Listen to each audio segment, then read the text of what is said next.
So, Scott, thank you for joining us on Tea and Eggs. Firstly, how are you doing in this mad and unpredictable year?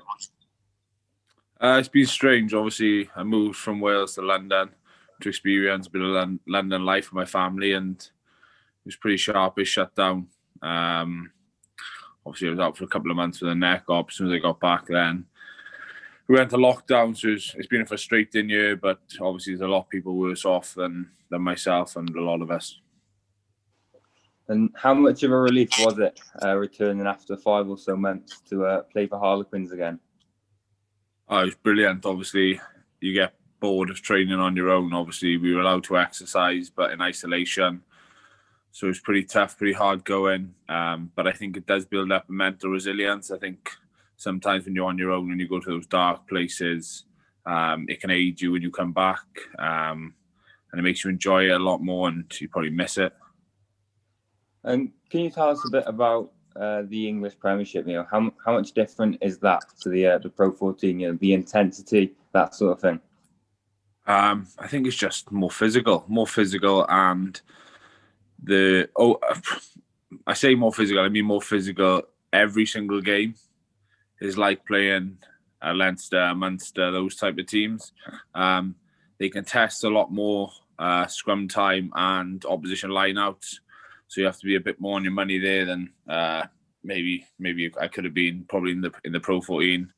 But they both have different strengths. I think it's probably a bit more rugby played across the board in the Pro 14. But saying that, we put 49 points on Saints on the weekend. It's a pretty special group of youngsters at Harlequins at the moment in terms of natural rugby ability and the likes of Marcus Smith and those type of players. So you've touched on it a little bit already, but what were your main reasons behind moving? I needed a fresh challenge. I knew when I was making the decision, I met Warren and we had a conversation. I knew by making that decision, it was putting an end to my current, I hadn't been in the Welsh squad through injury and stuff, but I knew I was putting an end to my international career for that point in time. But for me, it was now or never. I needed that fresh challenge. Not that I'd become stale, I don't think, but I didn't want to finish my career only experiencing Welsh rugby. And the Goldfish Bowl it can sometimes be. And I think it's been brilliant for me in that respect to come outside, especially coming to London. Whereas in Wales, you go to the grocery shop, majority of people know who you are, whereas up here, no one's got a Scooby-Doo who you are, which is really refreshing. And you take rugby for what it is, I suppose, and I've enjoyed it a lot more.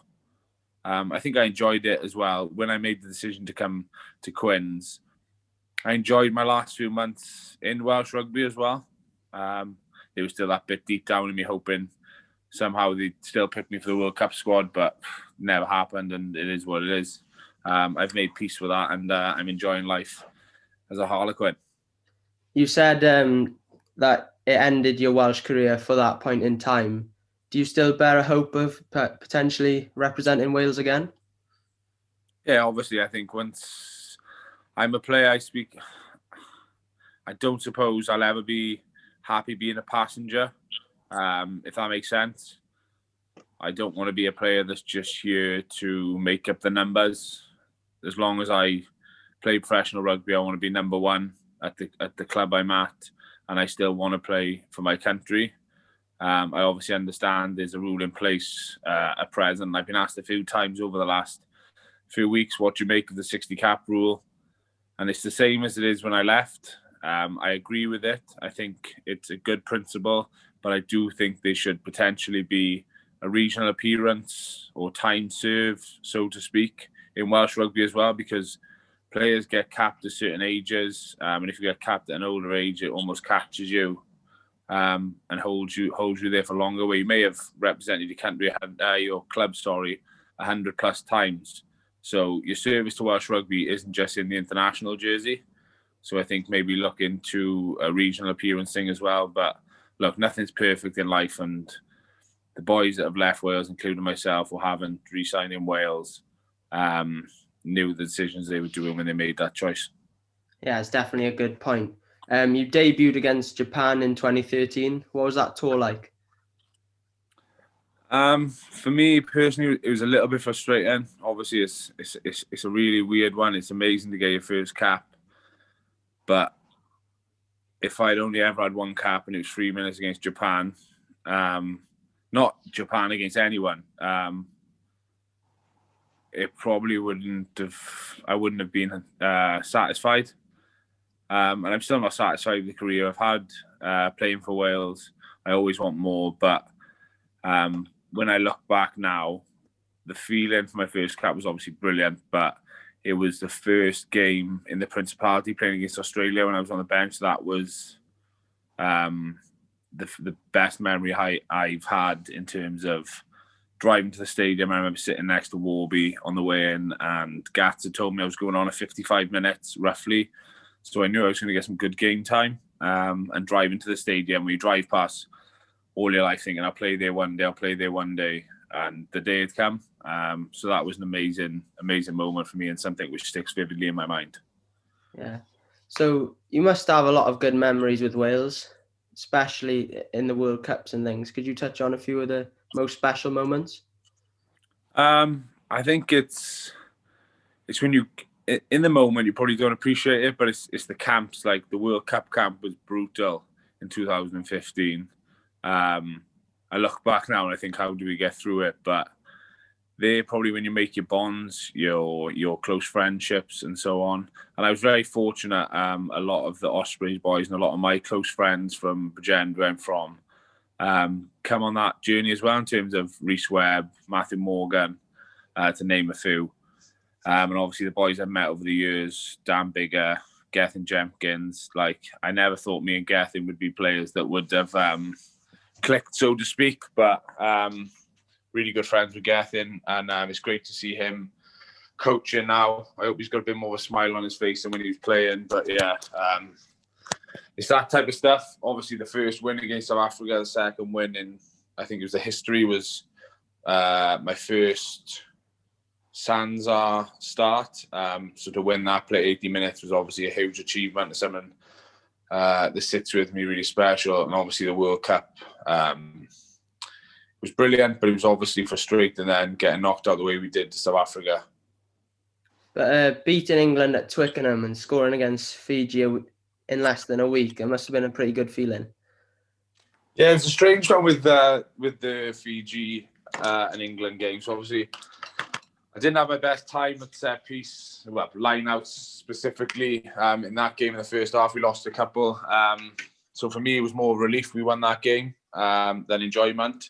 But then it was interesting. People say about Gats' mind games, what he says, so to speak. He instantly came up to me in the change room and tapped me on the leg and asked what was wrong, because I wasn't overly amused, I'd say, and just said, look, it's better to have a game like that and we win, and I know you'll put it right on Wednesday. So instantly I knew I was having another opportunity on Wednesday against Fiji, but I also knew that if I mess up against Fiji, it's probably the end. But yeah, we had to travel straight back from Twickenham to do cryotherapy at 3 o'clock in the morning because we had the game on the Wednesday. So that was pretty interesting. The coaches had a good swig at the front of the bus, and the boys were drinking water and having a few sweets on the way back. So that was different. But yeah, it's all part of the experience, part of the journey, and loved every moment of it. So are there any other memories in your career that are right up there? Maybe your time with the Ospreys and winning the Pro 12? Yeah, winning the Pro 12 was pretty special because not 6-7 months earlier, I thought I was not going to have a professional contract when Scott Johnson was there. Didn't think much of me as a player, and that's fine. That's everyone has their own opinion, and I think that's part of what makes rugby special. But then, thankfully for me and unlucky for him, he got released and Steve took over. I was in Italy at the time. Steve brought me back, and I was involved in every game then that season, and was lucky enough to play in the final, which was pretty special with the team we had at the time. There's something that a lot of people will remember you and the Ospreys about, and that's when on the tour to South Africa when you got bit by a lion. Yeah. Could you Could you tell us just a bit about the few days after, not necessarily physically, but how hard for you was that, mentally and emotionally, travel to South Africa and you can't play against the Cheetahs, I believe? Yeah.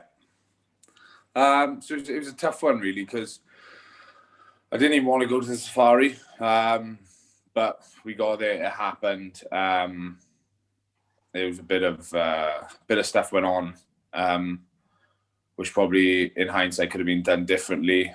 But everything was in the best interest for me after it happened, and obviously we got back.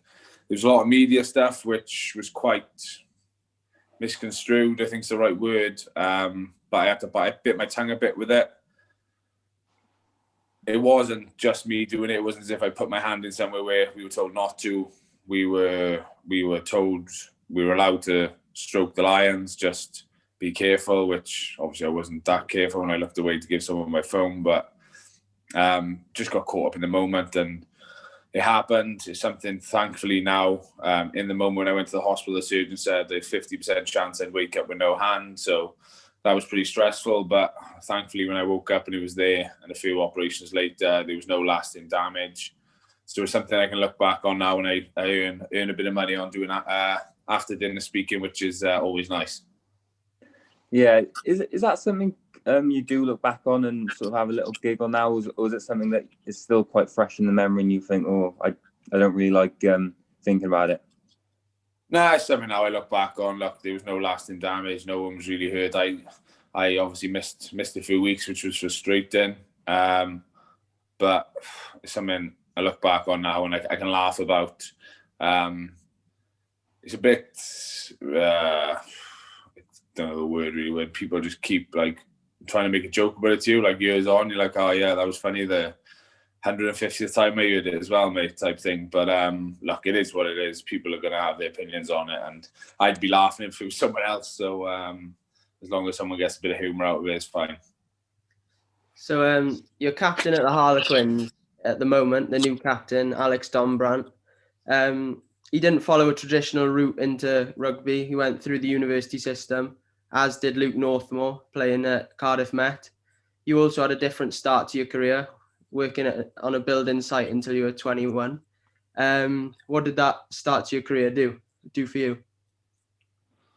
I think it gave me a look at the real world. I think sometimes players now institutionalise from a young age. And look, over 11 years, I've become institutionalised now as a rugby player, and it is your world. And I think it probably just makes me a little bit more aware of how fortunate I am. Funny thing with Dom is, obviously, he went to Cardiff Uni. If he had paid his council tax, he'd be a Welsh international by now, but didn't pay his council tax, so unfortunately he's stuck with England. But yeah, look, I think it's a great way to come. I think you get to enjoy your childhood a bit more. Not your childhood, your adolescence, so to speak. A lot of the boys now are obviously training for your full-time professionals at 18 years old. And you probably can't drink as much. You can't be your average 18-year-old. You have to be a little bit more grown up, which in a way is quite sad, but obviously that's the way of professional sport. And that's the way it's gone. Personally, I probably wouldn't be a professional rugby player if I was 18 now. I don't think I would have had the genetics to fit the mold of what they look for now. But look, I think it's brilliant that these players can still come through, and I think it's credit to Harlequins for identifying these boys' talents from playing uni rugby to then go on to the Premiership stage. And I think Dom has come in as fresh out of uni to be at the end of that season. He was the Premiership team select 6. So I think it's just credit to the club for their identified talent ID, I suppose. Yeah, you've had some unbelievable highs as a player, but unfortunately there's also been some lows. Would you mind opening up to us slightly about maybe some of the betting issues you had? So yeah, just when I was in my younger days, before I had kids and stuff, it was just something, as I say, you have more money than the average person, I suppose, especially in Wales. Coming to London, you kind of realise there's a lot more money, especially in Surrey. But yeah, it started as a bit of fun, bit of timekeeping, but then spiraled out of control. Obviously, when you get into the international stage, then you get paid well for that, and then you've gone from earning maybe, I don't know, a couple of £1,000 a month to having 30, 40 grand put in your bank account at the end of a campaign, and it's there, and it just doesn't seem real when you're doing it online, which is strange because I never would do it. I'd never do it in a casino. It was always just online with roulette, which is quite weird. When I look back now, it was quite strange. It's a machine; it's always going to win. So, so had a bit of help with that, and then thankfully Steve Tandy was brilliant with that.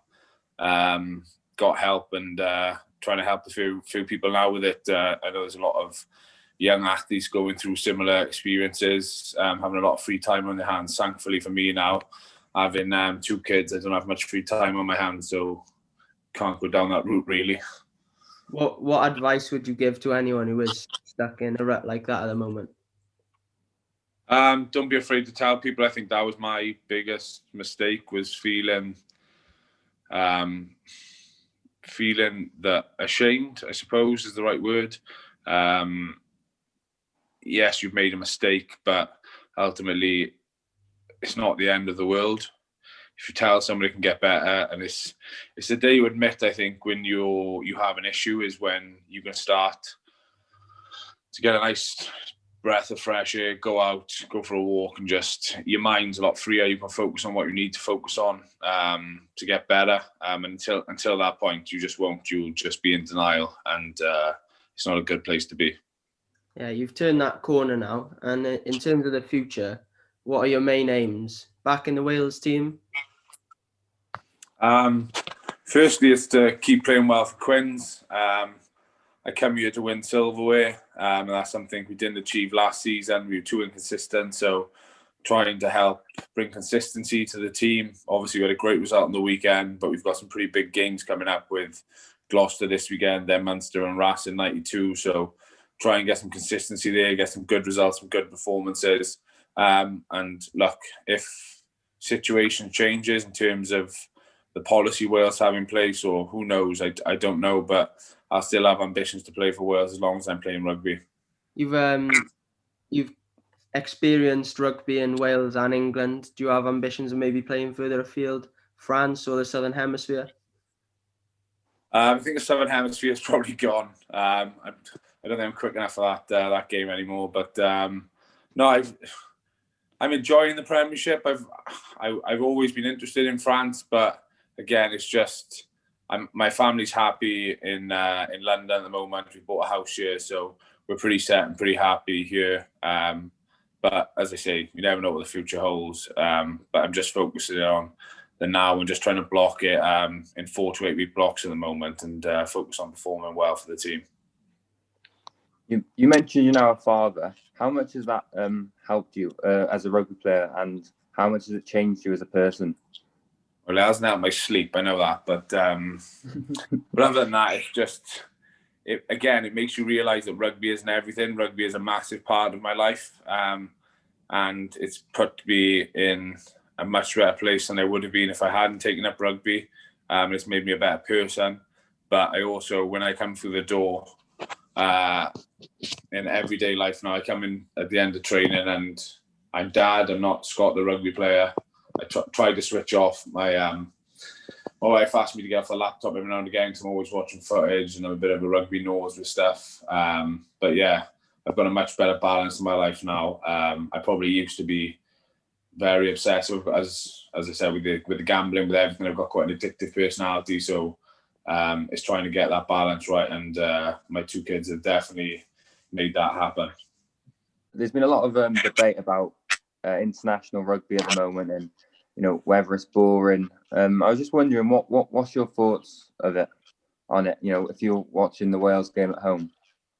It's just very attritional. I think to a player, you probably see it different to a casual fan, and you understand why they're kicking. It's the easiest way to make meters, force errors, rather than making errors in your own half and giving someone an opportunity to get 3 points or score a try. I do think there could be changes. I like the 40-20 rule that they're on about bringing in, or they have been on about bringing in for a couple of years, where it probably forced teams to put more players in the backfield to cover that space. But other than that, it's pretty tough to know. One thing we were speaking about the other day in Quins actually was going to 14 men maybe, but making it a bit tactical. So you could pick who you don't. You obviously you'd have to have a front row, but maybe one week you'd be playing against a big pack, so you'd drop a centre. The following week you're playing against a pack you back yourselves against, and you drop a flanker rather than the centre, that type of stuff. But again, it's a tough one. I'm glad I'm not the person making the decisions. I'm just the person that has to do what I'm told at the moment. But the hardest thing is it's easier to coach defence than it is to coach a good attack. And they're both 50% of the game pretty much. So it's just finding the right way to break a defence down, which at the moment is a kicking game because you have to put more players in the backfield. Yeah, you spoke about relationships you built in the 2015 World Cup camp beforehand. What are the strongest relationships you have built throughout your career? Pretty close with Rhys Webb. Obviously, known Rhys a long time. Dan Bigger, very friendly with as well, to name a few. But we had a player come to Harlequins. I was at the Ospreys with years ago, Mark Thomas, who's now at Worcester.